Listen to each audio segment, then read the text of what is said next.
30 days, $88,000, or I'm putting a lien on your property and auctioning it off to the highest bidder. That was the ultimatum that landed on my kitchen table on a Tuesday morning, hitting me with the force of a sledgehammer, delivered by a homeowners association I never joined, for a ranch I bought at a county auction, demanding extortion money for rules I never agreed to follow. My name is Jack Mercer, and for 3 decades I've been swinging hammers, pouring concrete, and dealing with bureaucrats who think a clipboard gives them the power of God. But nothing could have prepared me for the war that was about to erupt on my front porch. When I bought this 40-acre slice of heaven 6 months ago, it had been sitting empty and rotting for 3 years after the old farmer, a good man named Arthur Vance, passed away, leaving behind silence and dust. There was no HOA paperwork in the closing documents, no mention of fees, no whisper of any governing body, just the wind whistling through the broken barn doors and the promise of a quiet life. But apparently, while I was out there sweating through my shirt, fixing fences and clearing decades of brush, a woman named Karen Sterling decided my property was just another asset in her little suburban kingdom. The smell of her expensive, cloying perfume still lingered in the cab of my truck days after she'd visited to explain my so-called obligations, a scent that smelled like money and entitlement. Let me back up a bit and paint the picture of how I stepped into this bear trap. I'm 52, divorced, and tired of the noise, so when the divorce papers were finally signed and the dust settled, I decided to sink my life savings into something solid, something nobody could take away from me, or so I thought. That's when I found the Vance homestead at a county auction, 40 acres of prime Colorado pasture, a farmhouse from the 70s that was begging for mercy, and 2 barns that leaned a little to the left but had good, strong bones. Arthur Vance had been an old-school rancher, the kind of guy who died with dirt under his fingernails and didn't believe in wills, so when he passed intestate, his distant relatives couldn't pay the taxes, and their loss became my gain, fair and square. My daughter, Lily, who comes out every other weekend, fell in love with it instantly, her eyes lighting up as she talked about having horses and hosting her sweet 16 in the back pasture. And for the first time in years, I felt like I was building a future instead of just surviving the present. That peace lasted exactly 72 hours. I was on the front porch, ripping out rotted decking, when a pristine white SUV, the kind that costs more than my entire renovation budget, came crunching up my gravel driveway like it owned the place. Out stepped a woman who looked like she had been assembled in a factory for corporate predators, perfectly coiffed blonde hair that didn't move in the wind, designer clothes that were terrified of dirt, and a clipboard that seemed surgically attached to her hand. "Mr. Mercer, I'm Karen Sterling, president of the Whispering Pines Reserve Homeowners Association," she said, flashing a smile that didn't reach her eyes, the kind of smile that comes with an eviction notice. "We need to discuss your responsibilities as our newest member." I set down my pry bar and wiped the sweat from my eyes, confused, telling her, "I'm sorry. What association?" There was no mention of any HOA in my deed. But her smile just got sharper, like a shark smelling blood in the water. "Oh, but there was an automatic inclusion when we expanded our boundaries in 2018. Your property falls within our jurisdiction now," she said, handing me a folder thick enough to stop a bullet. "There's a $2,400 initiation fee, plus $380 in monthly dues, retroactive, of course." See, what I didn't know yet was that Whispering Pines Reserve was where the McMansion crowd lived, $2 million homes with manicured lawns that looked like golf courses, and they had decided that us working-class ranchers were dragging down their property values just by breathing the same air. I tried to tell her that Arthur Vance never signed anything, that his signature wasn't on any of these papers, but she just waved a hand dismissively and said, "Property boundaries speak louder than individual consent," a phrase that sounded rehearsed and legally dubious. After she left, leaving a cloud of perfume and anxiety in her wake, I talked to my neighbors, Sam Miller and Elena Rodriguez, both ranch families facing the same sudden pressure. And it turned out this wasn't about community standards or keeping the grass cut. This was about forcing us out so developers could turn our land into more soulless subdivisions.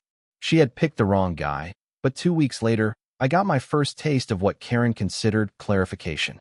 The certified mail truck came rumbling down my road at dawn, the driver handing me an envelope that felt heavy with doom, and inside was a formal lien notice against my property, A notice of intent to foreclose screaming in bold red letters.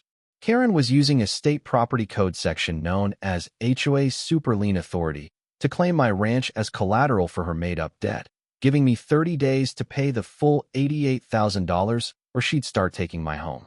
I've dealt with bureaucratic nonsense, but this was like watching someone try to steal your truck with a crayon drawing of the title.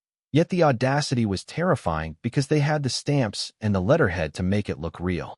I went straight to the Harrington County Courthouse, spending 3 days buried in records that smelled like mildew and forgotten history, and what I found made me madder than a hornet in a shaken jar. The original ranch property predated her little subdivision by 30 years. Arthur's land had been there since the 80s, while Whispering Pines Reserve was barely 5 years old. I remembered an old lawyer telling me about adverse possession, the idea that if you use land for decades, you can't just slap new rules on it. So I started photographing every original survey, building my ammunition, thinking Karen would back down once she saw the facts. I was dead wrong. Instead of retreating, she went nuclear. Within a week, potential clients started calling me, asking if it was true I didn't honor my legal debts, canceling jobs I needed to pay for the renovations. Karen had started a whisper campaign, even spreading rumors at Lily's school, forgetting that in a small town, parents talk, and they don't like bullies targeting kids.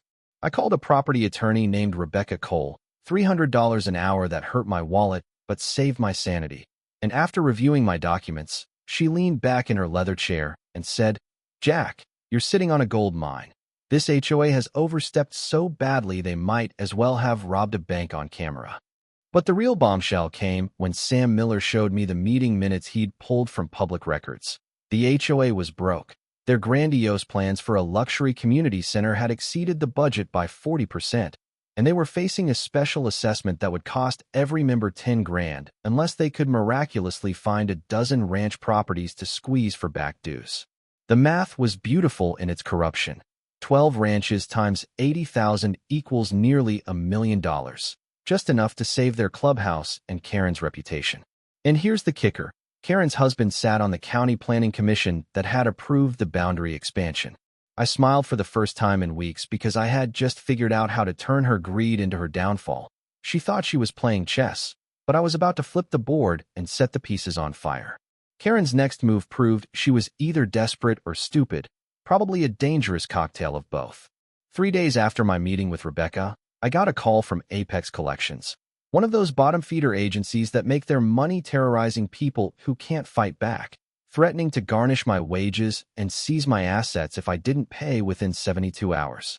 I almost laughed into the phone, telling the woman with the gravelly voice to check her legal standing before she threatened a man who buys ink by the barrel and tools by the ton. But Karen wasn't done.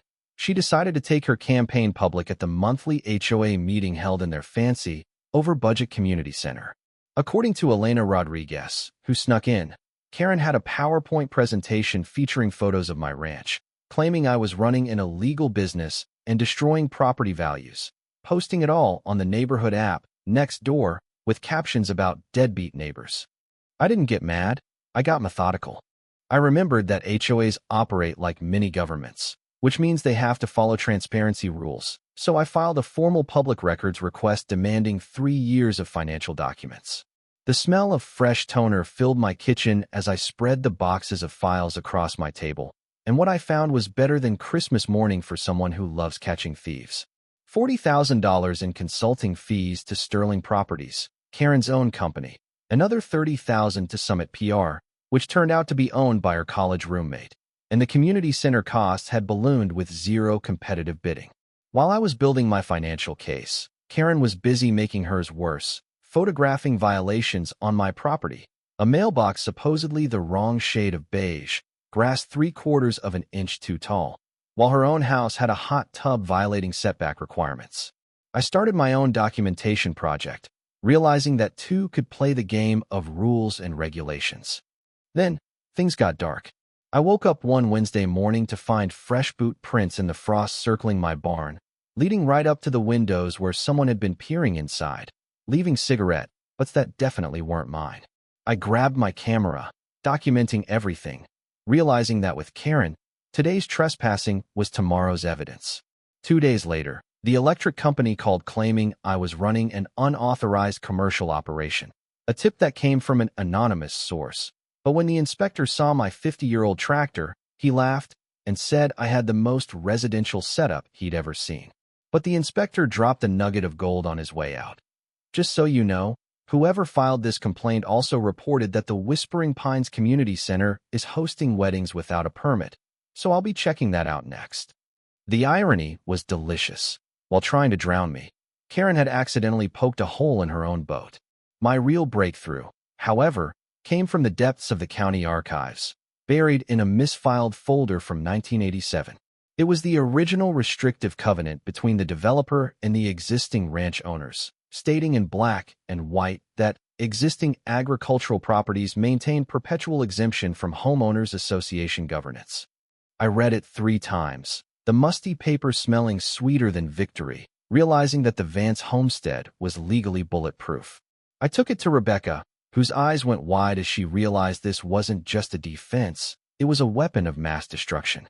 Karen, as a licensed real estate agent, was legally required to know about existing covenants.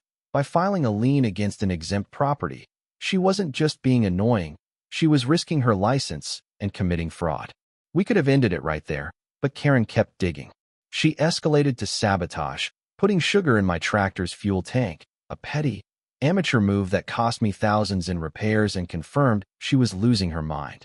Then, she invited me to lunch at a diner, claiming she wanted to settle. I walked in with my phone recording, legal in Colorado, and listened as she stirred her salad and offered me $25,000 to relocate. So, let me understand, I said, leaning back in the booth. You're offering me money to leave a property that you claim I legally owe you money for? She smirked, saying, sometimes it's easier to avoid expensive legal battles. She had just admitted the debt was fake and the authority was non-existent. Meanwhile, she filed a false police report claiming I threatened her at a grocery store, but Deputy Frank Reynolds, who has known me for years, pulled the security footage which showed I was in the dairy aisle while she was in produce. We never even saw each other. Filing a false report is a felony, Jack, Deputy Reynolds told me, his face grim. She's looking at serious time. With the trap set, I gathered the troops. All 12 ranch families united, pooling resources. Jessica Hayes, an investigative reporter from Channel 8, agreed to air a segment on the corruption the night before the big HOA meeting. We had the financial records proving embezzlement, the video of the bribe, the proof of false police reports, and the 1987 covenant that proved she never had power over us in the first place. Karen thought she was marching toward a coronation where she would finally crush the ranch rebellion. She had no idea she was walking directly into a wood chipper. Thursday night, 7 p.m., the Whispering Pines Community Center was packed tighter than a sardine can, the air humming with the kind of tension you usually only feel before a fistfight breaks out. I walked through the double doors with Rebecca, our surveyor, and all 11 other ranch families flanking me like a phalanx of angry Spartans. Karen Sterling sat at the head table, looking like she'd aged a decade in a week, her designer jacket looking a little wrinkled, her eyes darting around the room as she saw Jessica Hayes and the news cameras set up in the front row. Karen banged her gavel, trying to summon authority she no longer possessed. Ladies and gentlemen, tonight we address the delinquent accounts that threaten our financial stability, she began, her voice wavering. I stood up, and the room went dead silent, the vacuum of sound sucking the air out of the room. Ma'am, I'd like equal time to respond to these accusations, I said, my voice steady. This is a private meeting, Mr. Mercer. You have no standing, she snapped, but Rebecca stepped forward, slapping a folder on the table. Actually, under state law, my client has every right to address claims made against his property. I walked to the front, plugged my laptop into their projection system, and the first image that hit the screen was the 1987 covenant, blown up 10 feet tall. This document, I announced, pointing to the screen, grants perpetual exemption from HOA governance to all agricultural properties. That includes my ranch and the 11 others you've been harassing. A gasp rippled through the crowd like a shockwave. Karen knew this. As a licensed agent, she had to know, which means every lien, every fine, every threat was fraud. I clicked the remote. The slide changed to a breakdown of the finances. 40 grand to her company, 30 grand to her brother-in-law, 15 grand to a fake PR firm. She hasn't just been stealing from us ranchers, I said, looking directly at the suburban homeowners. She's been stealing from all of you. Pandemonium erupted. People stood up, shouting. Karen screamed, "These are lies. Fabricated documents." That's when I played the audio from the diner. Her voice, clear and crisp, filled the hall. "I think we can resolve this quietly. The HOA is prepared to offer you $25,000 to relocate." The room froze. The bribe was public. Then, Deputy Frank Reynolds stepped out from the back wall, his uniform crisp, his face serious. "Mrs. Sterling, I need you to step outside. We have questions regarding filing false police reports, harassment, and fraud." Rebecca dropped the final hammer. "We are also filing a class action lawsuit for defamation and emotional distress, with damages calculated in excess of $1 million. Karen looked like she was going to vomit. The crowd turned on her, a sea of angry faces realizing they'd been played. She tried to stammer a defense, but her board members were already physically moving away from her, distancing themselves from the blast radius. "The truth always has a way of coming out," I said into the microphone, and walked out into the cool night air.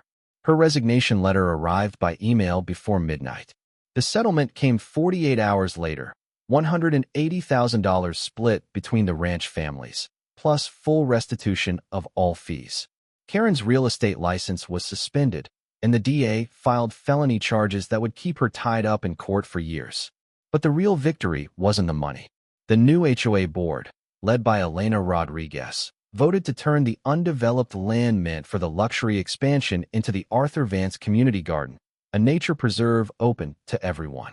We used Karen's settlement money to fund a scholarship for local kids going into trade schools. 6 months later, I sat on my porch with Lily, watching the sunset over land that was finally, truly ours. We had built something better out of the wreckage. The Ranch Coalition evolved into a regional group, helping others fight corrupt HOAs, and my business exploded with clients who wanted to hire the guy who took down the bully. It makes you wonder, though. We live in a world where a clipboard and a title can almost destroy a life, where rules are weaponized by the greedy against the hardworking. Justice was served, sure, but only because I had the time, the money, and the stubbornness to fight back. How many others just pay the extortion because they're too afraid to lose everything? Is it really justice if you have to go to war just to keep what's already yours?